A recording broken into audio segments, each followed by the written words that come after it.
ಇನ್ನೊಂದರ ತಮಗೆಲ್ಲ ಸ್ವಾಗತ.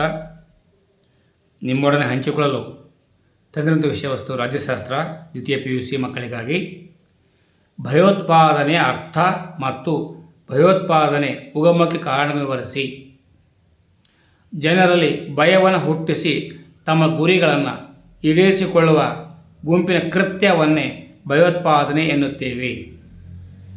ಹಿಂಸಾತ್ಮಕವಾದ ಮಾರ್ಗದ ಮೂಲಕ ತಮ್ಮ ಗುರಿಗಳನ್ನು ಸಾಧಿಸಿಕೊಳ್ಳುವ ಗುಂಪಿನ ಕೃತ್ಯವನ್ನು ಭಯೋತ್ಪಾದನೆ ಎನ್ನುತ್ತೇವೆ. ಲ್ಯಾಟಿನ್ ಭಾಷೆಯ ಟೆರರ್ ಭಯೋತ್ಪಾದನೆಯ ಮೂಲ ಪದವಾಗಿದೆ.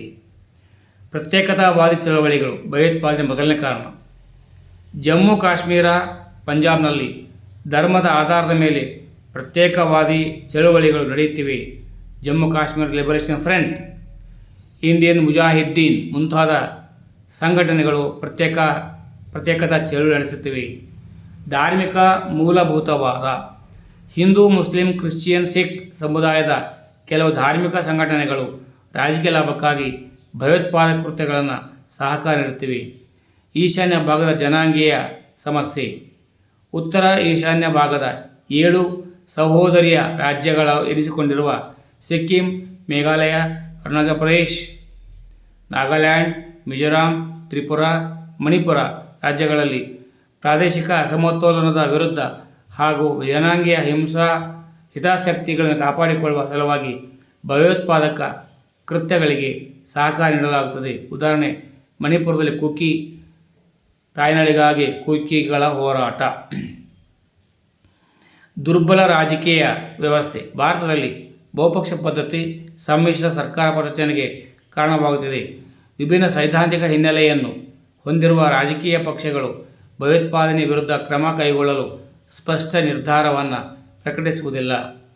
ಆರ್ಥಿಕ ತಾರತಮ್ಯ. ಶ್ರೀಮಂತರು ಮತ್ತು ಬಡವರು ನಡುವಣ ಅಂತರ ಭಯೋತ್ಪಾದನೆಗೆ ಕಾರಣವಾಗುತ್ತಿದೆ. ಆರ್ಥಿಕ ಅಸಮಾನತೆಯನ್ನು ತಡೆಗಟ್ಟಲು ಹೆಸರಿನಲ್ಲಿ ಪೀಪಲ್ ವಾರ್ ನಡೆಯುತ್ತವೆ.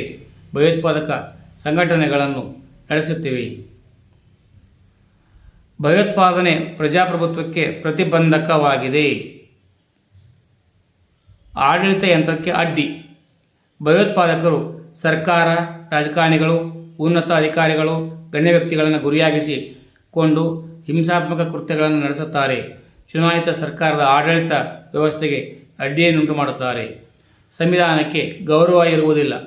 ಭಯೋತ್ಪಾದಕರು ಸಂವಿಧಾನ ನಿಯಮಗಳಿಗೆ ವಿರುದ್ಧವಾಗಿ ಕಾರ್ಯ ನಿರ್ವಹಿಸುತ್ತಾರೆ. ಭಯೋತ್ಪಾದಕರ ಒತ್ತಡಕ್ಕೆ ಮಣಿಯುವ ಸರ್ಕಾರಗಳು ತಮ್ಮ ಅಸ್ತಿತ್ವವನ್ನು ಕಳೆದುಕೊಳ್ಳುತ್ತಾರೆ. ಮಾನವ ಹಕ್ಕುಗಳ ಉಲ್ಲಂಘನೆ. ಭಯೋತ್ಪಾದಕರು ರೈಲು ನಿಲ್ದಾಣ, ವಿಮಾನ ನಿಲ್ದಾಣ, ಬಸ್ ನಿಲ್ದಾಣ ಮುಂತಾದ ಸಾರ್ವಜನಿಕ ಸ್ಥಳಗಳನ್ನು ಗುರಿಯಾಗಿಸಿಕೊಂಡು ಅಮಾಯಕರನ್ನು ಕೊಲ್ಲುತ್ತಾರೆ. ಕಾನೂನು ಬದ್ಧವಲ್ಲದ ಬೇಡಿಕೆಗಳನ್ನು ಮಂಡಿಸಿ ಜನರ ಗಮನವನ್ನು ತಮ್ಮತ್ತ ಸೆಳೆಯುತ್ತಾರೆ. ಪ್ರಜಾಪ್ರಭುತ್ವ ವಿರೋಧಿ ಚಟುವಟಿಕೆಗಳು.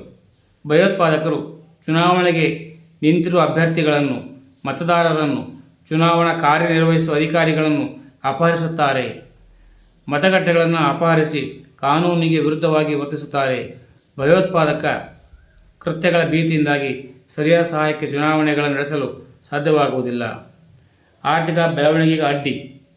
ಭಯೋತ್ಪಾದನೆಯನ್ನು ತಡೆಯುವ ಸಲುವಾಗಿ ಸರ್ಕಾರ ಅನಾವಶ್ಯಕವಾಗಿ ಸೇನೆ, ಪೊಲೀಸ್ ವ್ಯವಸ್ಥೆ, ಶಸ್ತ್ರಾಸ್ತ್ರ ಖರೀದಿ, ಹಣ ವೆಚ್ಚ ಮಾಡಬೇಕಾಗುತ್ತದೆ. ಹಣ ಉಳಿದರೆ ಆರ್ಥಿಕ ಅಭಿವೃದ್ಧಿ ಮಾಡಬಹುದು. ಭಯೋತ್ಪಾದನೆಯಿಂದಾಗಿ ವಿದೇಶಿಯರು ಪ್ರವಾಸಕ್ಕೆ ಬರುವುದನ್ನು ನಿಲ್ಲಿಸುತ್ತಾರೆ. ದೇಶದ ಅಭಿವೃದ್ಧಿಗೆ, ಭದ್ರತೆಗೆ ಭಯೋತ್ಪಾದನೆಯಿಂದ ಧಕ್ಕೆ ಉಂಟಾಗುತ್ತದೆ. ಇಷ್ಟೆಲ್ಲ ವಿಷಯಗಳನ್ನು ತಿಳ್ಕೊಂಡ ಮೇಲೆ ಪ್ರಿಯ ವಿದ್ಯಾರ್ಥಿಗಳೇ, ಕಲಿಕಾರ್ಥಿಗಳೇ, ಉತ್ತಮವಾಗಿ ಅಭ್ಯಾಸ ಮಾಡಿ ಉತ್ತಮ ಉದ್ಯೋಗ ಹೊಂದಿ ಉತ್ತಮ ನಾಗರಿಕರಾಗಿ ಉತ್ತಮ ಸಮಾಜವನ್ನು ನಿರ್ಮಿಸಿ ನಾಯಕರಾಗಿ ಸರ್ವರಿಗೂ ಶುಭವಾಗಲಿ. ಸರ್ವೇ ಜನೋ ಸುಖಿನೋ ಭವಂತು. ಜೈ ಹಿಂದ್, ಜೈ ಕನ್ನಡಾಂಬೆ, ಜೈ ಕರ್ನಾಟಕ, ಜೈ ಭಾರತ್ ಮಾತೆ.